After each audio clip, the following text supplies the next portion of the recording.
রাধে রাধে বন্ধুরা, সুপ্রভাত। তোমরা কেমন আছো? আশা করি যে যেখানেই থাকো না কেন সবাই ভালো আছো, আর আমিও ভালো আছি।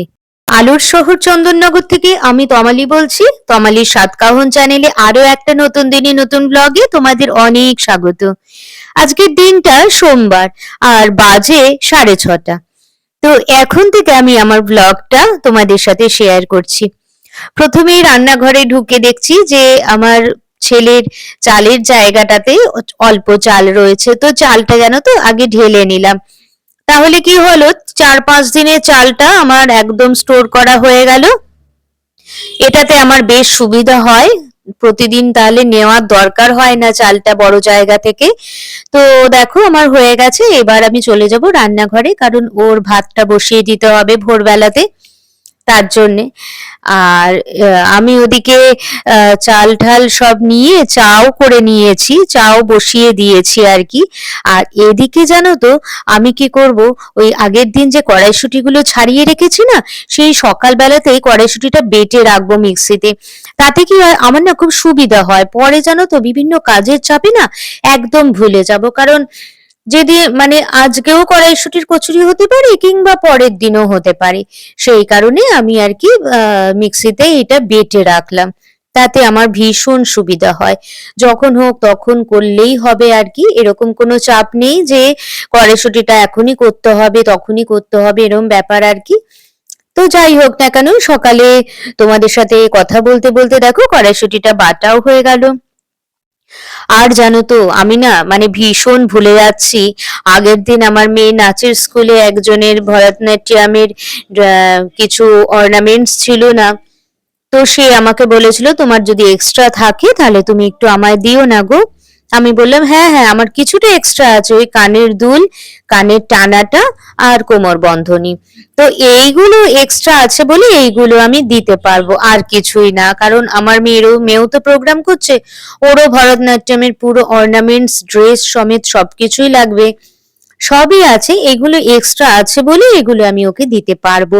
তো আমাকে আগের দিন বলে রেখেছিল, আমি বলেছিলাম নাচের স্কুল থেকে এসেই তোমাকে আমি তুমি গ্রুপটা ফলো করো, আমি তোমার গ্রুপে সেন্ড করে দেবো। কিন্তু আমার একদম মনে ছিল না। পরের দিন সকালবেলা উঠেই আমার মনে পড়লো, এই রে আমি তো এটা করিনি, মানে আমি তো এই সেন্ড করে দিইনি অর্নামেন্টস গুলো। তো আজকে তাই চটজলদি কড়াইশুঁটিটা বেটেই আমি আগে সব কাজ ফেলে আমি চলে এসেছি ঘরেতে, জানো তো। এই কোমর বন্ধনী আর এইগুলো ছবি পাঠিয়ে দেবো হোয়াটসঅ্যাপে, তো ওরা জানতে পেরে যাবে। তো এই হচ্ছে ব্যাপার, এগুলো এক্সট্রা আছে আমার মেয়ের। আর এইগুলো রবীন্দ্র নৃত্যের সব, সেইগুলো আমি বরঞ্চ সরিয়ে রাখছি। আর নাচে তো বুঝতেই পারছো প্রচুর গয়নাগাটি ড্রেস লাগে, মানে যেন ভরে রয়েছে। কি যে এত কিছু, মানে কোথায় রাখবো তার ঠিক নেই, জানো তো। বিভিন্ন রকমের লোকনৃত্যের বিভিন্ন রকম ড্রেস থাকে, অর্নামেন্টস থাকে, রবীন্দ্র নৃত্য, ভরতনাট্যম। তো যাই হোক না কেন, এই যে আলাদা করে রেখে দিলাম, পরের দিন ক্লাসের সময় নিয়ে যাব মনে করে। তো চলো এবার একটু জল খাবারের দিকে যাই। ওই দিকটা মনে করে করে নিলাম। এবার জল খাবার ওই অর্ধেক বাঁধাকপি ছিল, একটু আলু দিয়ে ভাবলাম যে বাঁধাকপির তরকারি করে নি, তাহলে আলুটাও বেশি খাওয়া হবে না আর বাঁধাকপিটাও খাওয়া হবে আর কি। এই আর কি। তো বাঁধাকপির তরকারি করার জন্য দেখো আমি আলুটাও কেটে নিচ্ছি, আর ওদিকে বাঁধাকপিটাও কেটে নেব। আর কি জানো তো এখনো না মানে কটা বাজে বলো তো, এখন ওই 7টার মতন বাজে, 7টা 10-15 হবে হয়তো। তাই আমি কেটে নিচ্ছি, ওদিকে আমার মেয়ে ওঠেনি, আমি গিয়ে না ডাকলে আবার ও উঠবে না, এরম ব্যাপার আর কি। তো যাই গিয়ে ডেকে আসি। আর ওদিকে তো জানো তো ব্যাপারটা হচ্ছে দুপুর গরমকালে না, গরমকালকে দুপুর বেলা বলছি, কি অবস্থা বোঝো তাহলে। তো যেটা বলছিলাম আর কি, গরমকালে আমাকে ডাকতে হয় না, যে যার মতো নিজের নিজের উঠে যায়। আর শীতকালে ওর বাবাকে একবার ডাকো, ওকে একবার ডাকো, আর আমার ছেলে ওরা উঠলেই আমার ছেলে উঠে যাবে। তো এই ব্যাপার, আমার ছেলেটার একটু শরীরটা খারাপ, ভালোভাবে খাওয়া দাওয়া করছে না। এই আর কি, মানে শীতকালে যেরকম সমস্যা হয় আর কি, ওরাও তো মানুষের মতনই, জাস্ট কথা বলতে পারে না, এটাই যা। তো দেখো হয়ে গেল আমার বাঁধাকপি কাটা। তোমাদের সাথে কথা বলতে বলতে চলো এবার ধুয়ে নিই। ধুয়ে নিয়েই এবার রান্নাঘরে চলে যাব। আর সেরকম কোনো সময় নেই এখন, মানে দম ফেলারও সময় নেই জানো তো, সত্যি বলতে। তো এই যে এবার বাঁধাকপিটা ভাপাতে দিয়ে দেবো। আর আমার মেয়ে তো একদম বাঁধাকপি খেতে চায় না খুব একটা, জানো তো। তাই ভাবছি যে আজকে না, রুটিটা আজকে করব না। ভাবলাম যে একটু মুড়ি দিয়ে বাঁধাকপিটা দিয়ে দিই, হয়তো নিত্য নতুন হবে, হয়তো খেতেও ভালো লাগবে, এই আর কি। তো সেই কারণেই বাঁধাকপিটা দিয়ে এবার মুড়ি দিয়ে দিয়ে দেবো আর কি। বাঁধাকপির তরকারিটা হয়ে গেলে এর মধ্যে দেখো আমার শ্বশুর মশাই বাজার নিয়ে এসেছেন, শাশুড়ি তুলেছে, তুলে বাজারটা নিয়ে এসেছে। তার প্রতিদিনই বাজারে যেতে হবে মোটামুটি, বাজার ছাড়া তার মন খারাপ হয়ে যায় নাকি, বাজারে না গেলেই নাকি মন খারাপ হয়ে যায়। তো এদিকে আমি মশলা টশলা সবকিছু ফ্রিজ থেকে বের করে রাখলাম বাঁধাকপির তরকারিটা করব বলে। আর মা ওদিকে সমস্ত সবজি বাজারগুলো সব তুলে নিচ্ছে, মানে ব্যাগ থেকে বের করছে, তুলে নিচ্ছে। আজকে সব ভুল হয়ে যাচ্ছে আমার, দেখেছো? কি যে বলবো আর তোমাদেরকে। তো এই যে এবার মশলা দিয়ে কষিয়ে নেব। আর ওইখানে টমেটোটাও দেখেছো আমি ভাপিয়ে নিয়েছি, আর আলু বাঁধাকপি সব একসাথে দিয়ে দিয়েছি ভাপানোর জন্য। তো এখন আমি আদা জিরে বাটা দিয়ে দেব। আর টমেটোটা তো নরম হয়ে এসেছে, খুব সুবিধে, নরম হয়ে এসেছে। এবার চিনি, নুন, লঙ্কা গুঁড়ো, হলুদ গুঁড়ো যা যা দেওয়ার সব মোটামুটি দিয়ে একটু কষিয়ে নেবো। আর এদিকে আমার শাশুড়ি মা চা বসিয়ে দিচ্ছে, মানে চা আমার করা হয়ে গেছে, ওনারা অনেকবার চা খান তো, তাই আবার চা করছে আর কি, মানে যেই চাটা এক্সেস ছিল সেটাই আর একটু গরম করে নিচ্ছে। তো এই দেখো আমার প্রায় রেডি একদম। তো এবার বাঁধাকপি গুলো ছেঁকে দিয়ে দেবো, কারণ আমি বেশি জলও দিইনি যদিও। এই যে দিয়ে দিচ্ছি, এবার বাঁধাকপির তরকারিটা প্রায় রেডি হয়ে যাবে।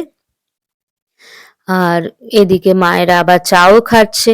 আর আমি বাঁধাকপির তরকারিটা বসিয়ে দিয়ে না আমি অন্যান্য কাজগুলো করে নেব, জানো তো। ওই আর কি, ধরো ঘর টর ঝাড় দিতে হবে, ঠাকুরের বাসন মাজতে হবে, এই আর কি, এই সমস্ত করে নেব। আর ওদিকে দেখো আমি স্নান করে চলে এসেছি, ওদেরকে জল খাবার খেতে দিয়ে চলে এসেছি। এইগুলো ক্লিপিং নেওয়া হয়নি জানো তো, সত্যি বলতে। আর সব তো নেওয়া সম্ভব না, সংসারে তো প্রচুর কাজ বলো। তো স্নান করে পুজো দিয়ে ঘরের কাজ করে ঘরে রান্নাঘরে চলে এসেছি। কি ভুল হচ্ছে আজকে বলো আমার কথাতে। আর একটু ভেটকি মাছ ছিল, তা মা বললো একটু আলু ফুলকপি, তমালি আমি আলু ফুলকপি ভাজি মানে ভাপিয়ে রেখেছি, আর তুমি বরঞ্চ মাছটা একটু করে নাও। আমি বললাম ঠিক আছে।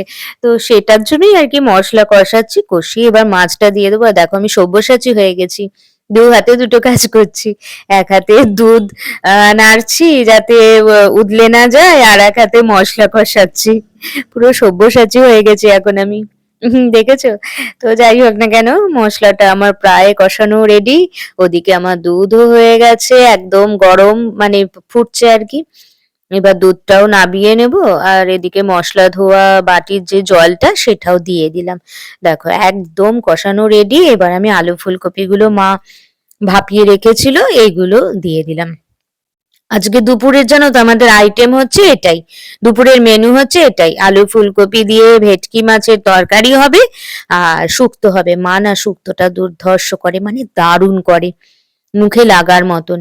তো আজকে আমাদের এটাই আইটেম জানো তো, দুপুরবেলা এটাই আমরা খাবো। আর ওদিকে তো আমার দুধ ফুটে গেছে, আমি দুধের গ্যাসটা অফও করে দিয়েছি, আর সেরকম কিছু রান্না বান্না নেই। এবার মাছগুলো খালি দিয়ে দেবো। আর দেখো আমি ক্যামেরা চলছে, আমার কোনো হুঁশই নেই, মায়ের সাথে কথা বলেই যাচ্ছি, মানে শাশুড়ি মায়ের সাথে বক বক করেই যাচ্ছি, তাই আর কি। এরকমই চলে আমাদের, জানো তো। এই দেখো মাছগুলো ভাজা ছিল, আগের দিন ভেজে রাখা হয়েছিল, সেই মাছগুলো দিয়ে এবার ঢাকা দিয়ে দেবো। তাই আমি মাকে বললাম, মা আমি একটু ঘরে যাচ্ছি, এটা যদি হয়ে যায় তুমি একটু নাবিয়ে নিও। তো দেখো দুপুরের খাওয়া দাওয়া রেডি।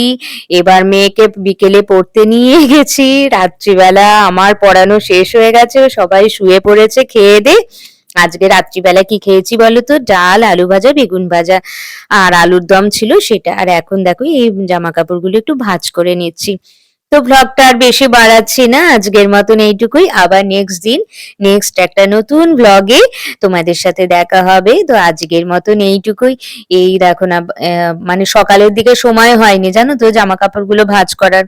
শাশুড়ি বলেছিল তমালি একটু জামা কাপড়গুলো ভাঁজ করে রাখবে। আমি বললাম ঠিক আছে। আর শীতকালে জানো তো একদম ইচ্ছেও হয় না। সবাই বলে শীতকালে বেশ এনার্জি নিয়ে কাজকর্ম করা যায়। কি জানি বাবা, আমার তো কোনো এনার্জি থাকে না। আমার তো লেপের তলায় ঢুকলে আর বেরোতেও ইচ্ছা করে না জানো তো।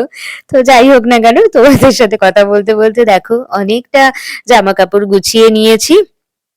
আর ওখানে গেলাম না, ওটা হচ্ছে মেয়ের ড্রেসটা ওখানে রেখে দিলাম। পরের দিনই আবার স্কুল আছে। ও শুধু শুধু আবার ওলট পালট করবে, ও ওলট পালট করেও দেয়।